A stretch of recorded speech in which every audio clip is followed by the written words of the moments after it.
These are the two books I'm going to be talking about today. There's not a lot of similarity between them other than I can title this video Space and Time. So there we go.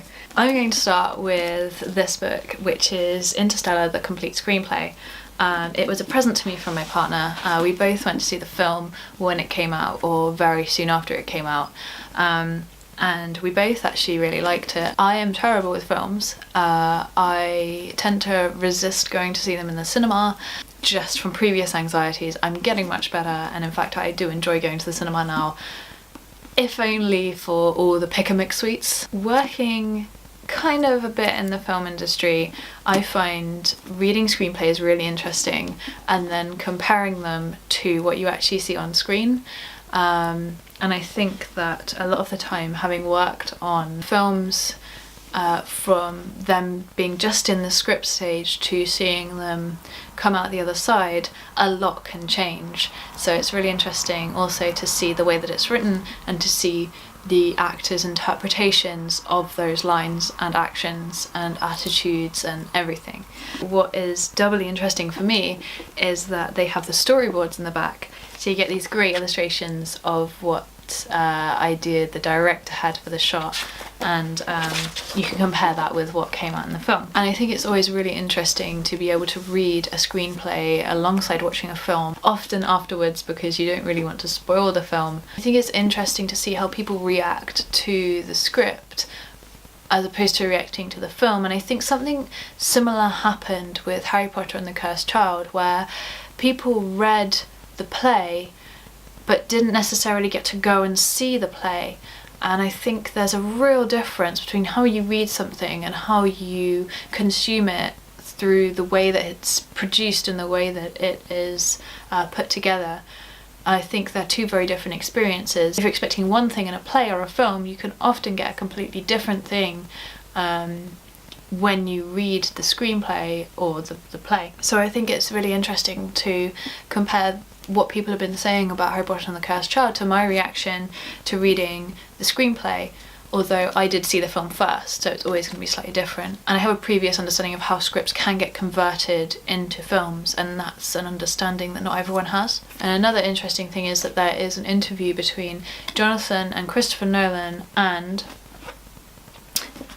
Jordan Goldberg in the front, which goes through research and the way that they kind of approached making the film, which gives you a really interesting insight into the film itself. This is the second book that I'm going to talk about, called Seconds. It's by Brian Lee O'Malley, who wrote Scott Pilgrim vs. the World, which is a film that I loved, but I didn't read the comics or the graphic novels. But I thought I would get into Seconds, which I believe I bought, or was it a present? I either bought it or it was a present. And the main character has my name, but that's not the reason I enjoyed it. I think the illustration style is really cute. I think that the story is quite interesting at times. It felt a bit cliche. Not that that's necessarily a bad thing. I think it depends. It really depended on the mood I was in when I was reading it. Let me kind of give you an example of some of the work in there. In particular, I really love this illustration. It focuses on Katie, who wants to sort her life out and figure out where she's going, and also she is involved in the process of buying a new restaurant and working somewhere else. And it's all the struggles that kind of go along with trying to find out who you are, what you want to do, and the relationships with the people around you, and trying to maintain those, and just wishing sometimes that you could go back and reset. And I think it's really speaking to the danger of nostalgia sometimes as well, and the danger of wishing your life away. But it's also got a really cute cover. If I take this off, I really like this as well. I may or may not have said this before, but I was really into graphic novels when I was younger. I was into particularly Marvel Comics, and at one point I was very reluctant to try anything outside of Marvel Comics because it was just so familiar, and I knew exactly what I would like to read. I knew the writers, I knew the illustrators, and now I'm not so into Marvel Comics. I find it quite formulaic and repetitive a lot of the time. but I'm glad that I actually ventured outside of that and found something I like. If any of you guys can think of any comics or graphic novels that you think I'll really like, then please suggest them down below.